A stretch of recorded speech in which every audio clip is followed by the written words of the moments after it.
Have you ever had that moment where you're doing something? Maybe you're writing, painting, coding, playing music, and you look up at the clock and you realize 2 hours have passed, but it genuinely felt like 20 minutes? Oh, absolutely. That happens to me all the time when I'm working on something I really love. And honestly, I used to think that was just me being spacey or something. You're not being spacey. That's actually one of the most powerful and well-studied psychological states a human being can experience. And today we're going to talk about why that happens, what it means for your brain, and how you can experience it more often without trying to force it. Welcome to Mind Decoded.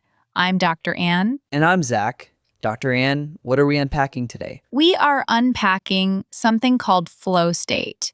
And I want to tell you right up front, this is one of my favorite concepts in all of psychology because it's not about fixing something that's wrong. It's about understanding one of the most fulfilling experiences a human being can have. Flow state? I've heard that term before, but honestly, I'm not sure I could explain what it actually means. Is it just being really focused? It's a very specific kind of focus. And the person who discovered it, a psychologist named Mihaly Csikszentmihalyi, I'll call him Professor C for short. He spent decades studying what makes people truly happy. Not happy because they won the lottery, happy in a deep, sustained, meaningful way. Okay, I'm already interested. What did he find? He found that the happiest people weren't the ones with the most money, the most fame, or the most leisure time. They were the ones who regularly experienced something he called flow, and he defined it as a state of complete absorption in an activity where you lose self-consciousness, time distorts, and you're doing something for the sheer joy of doing it. That's exactly what I was describing, losing track of time. So that's a good thing. It's more than a good thing. Professor C called it the optimal experience. When you're in flow, your brain is operating at its peak, not just in terms of performance, but in terms of well-being. You're not thinking about yourself. You're not worrying about the past or the future. You're completely present in what you're doing. But here's the thing. I've experienced that when I'm playing basketball, when I'm writing, even when I'm having a really deep conversation with a friend. They're all totally different activities. Exactly. And that's the beautiful part. Flow isn't tied to one specific activity. It's a state of mind that can arise in almost any activity as long as certain conditions are met. And those conditions are actually very specific and very researchable. Okay, what are those conditions? All right, so Professor C identified several key characteristics of the flow experience. But the one I want to start with is probably the most important and the most counterintuitive. Flow happens when there's a perfect balance between the challenge of what you're doing and your skill level. A balance between challenge and skill. Can you unpack that? Let me give you an example. Imagine you're an experienced guitar player. You've been playing for years. Someone hands you a beginner song, 3-chord simple rhythm. What happens? Honestly, I'd be bored. I could play it in my sleep. Exactly. That's low challenge, high skill.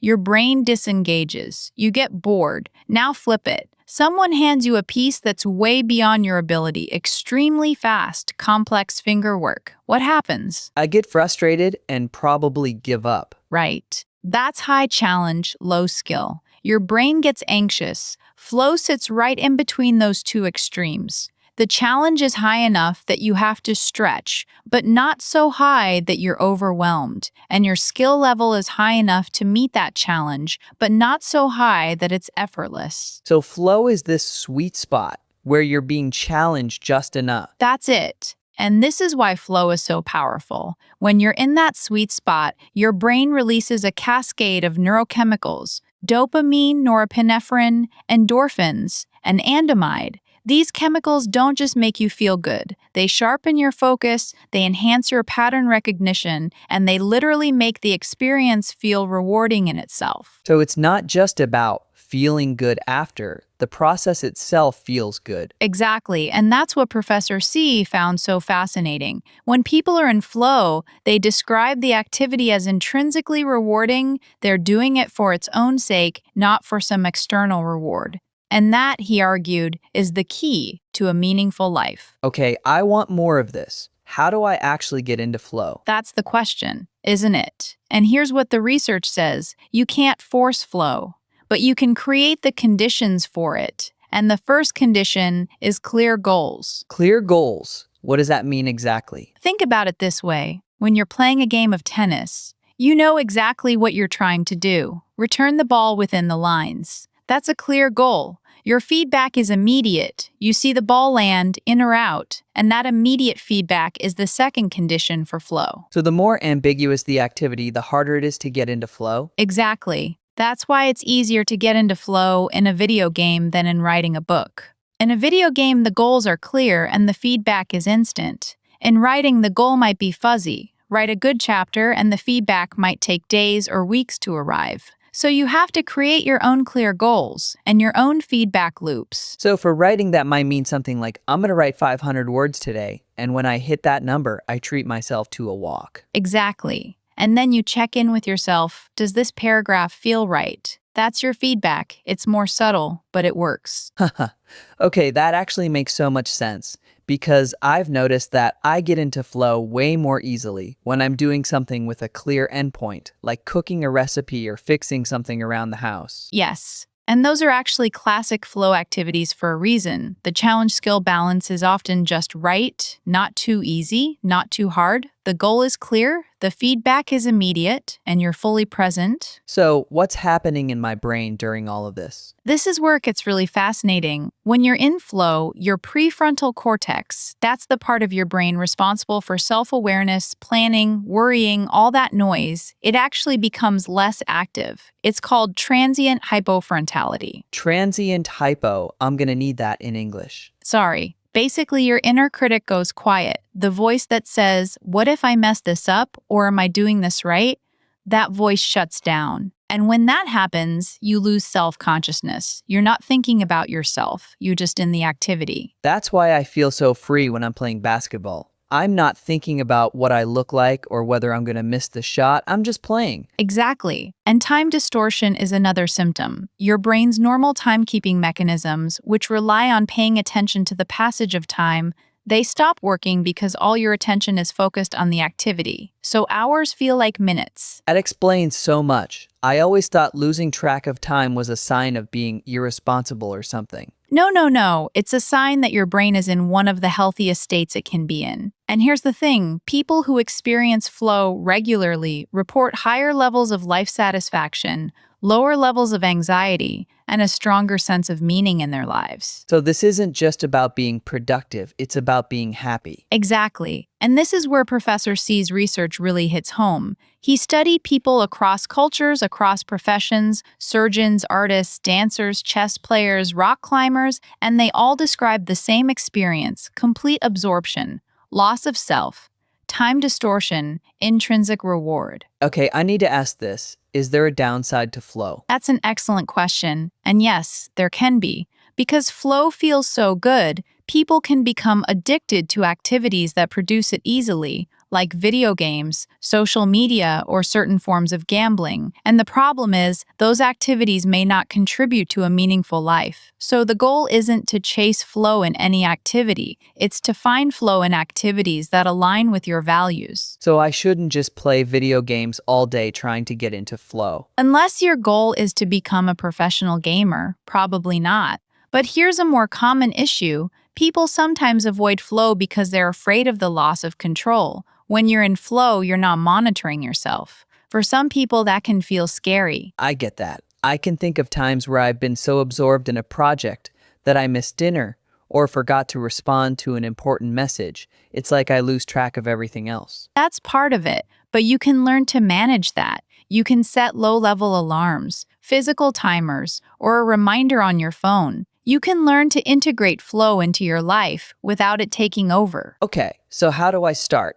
Like, what's one thing I can do today to create the conditions for flow? Let me give you a 4-step framework that comes directly from the research.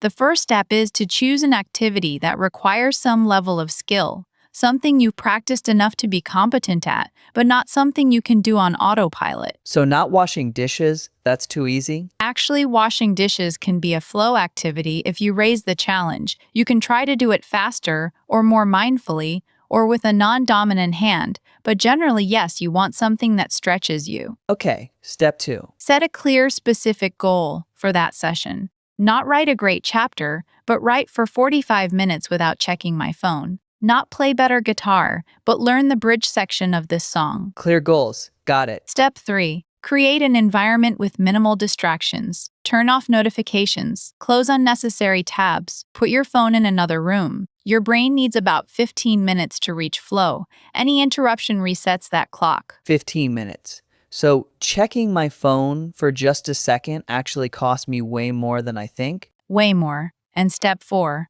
This might surprise you. Don't chase the feeling. Don't try to force flow. Just focus on the process. Focus on the activity itself. Flow is a byproduct of full engagement. If you're constantly checking whether you're in flow, you're not in flow. That's almost paradoxical. The more you want it, the harder it is to get. It's exactly like falling asleep. The more you try to force yourself to sleep, the wider awake you become. But if you let go, if you just relax and trust the process, sleep comes naturally. Flow is the same way. Okay, I can feel myself wanting to try this right now.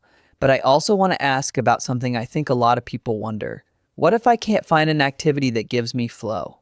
What if everything feels boring or frustrating? That's a really honest question. And here's what I'd say. Sometimes the lack of flow is a signal that something is off in your life. Maybe you're chronically stressed or burnt out or disconnected from what matters to you. In those cases, flow might not come easily, and that's okay. So it's not a character flaw. It's not a character flaw, it's information. And look, once you understand the mechanism behind flow, you might actually feel more compassion for yourself. Because this isn't about being lazy or unmotivated, it's about your brain needing the right conditions to enter one of its most fulfilling states. And those conditions can change depending on where I am in life. Exactly. When I was a graduate student working on my dissertation, I couldn't write for more than 20 minutes before getting overwhelmed. Flow felt impossible, so I lowered the challenge, I set smaller goals, I wrote one paragraph at a time, and eventually flow returned. So the sweet spot moves. It moves. The challenge skill balance isn't fixed. It changes every day based on your energy, your mood, how much sleep you got, and that's completely normal. That takes so much pressure off. I don't have to be in flow all the time. You don't have to be, but you can create more moments of it, and those are the moments that make life feel rich and meaningful. Professor C found that people who experienced flow regularly described their lives as having more purpose, more vitality, more depth. I want that, and I think the thing that's sticking with me is this idea that flow isn't about achieving something, it's about being fully engaged in the process. That's it. That's the heart of it. Flow is not about the outcome. It's not about winning or producing or performing. It's about the experience itself. And when you fully inhabit that experience, even for a few minutes, you're living exactly as humans are meant to live. Okay, so my challenge for this week is to find one activity where I can create the conditions for flow. Set a clear goal, eliminate distractions, and just let myself be in it. That's a beautiful challenge. And here's a question I want to leave you with, Zach, and for everyone listening. When was the last time you were so absorbed in something that you completely forgot yourself, and what were you doing? That's what we're talking about on Mind Decoded. And it's also a question you can carry into your day, because the more you notice those moments, the more you recognize them, the more you can invite them in. Thank you, Dr. Ann. This was one of those episodes that made me feel like I understand myself a little better. I'm so glad. And Zach, if you try it this week, tell me how it goes. Really, we'll talk about it. I will. And for everyone listening, if you enjoyed this episode, subscribe to Mind Decoded. We publish a new episode every single day. Each one is designed to help you understand one more thing about how your mind works. No jargon, just real psychology, real life. And if this episode resonated with you, share it with someone who might need to hear it, because understanding your own mind is one of the most empowering things you can do, and it's what we're here for. Thanks for listening. We'll see you in the next episode.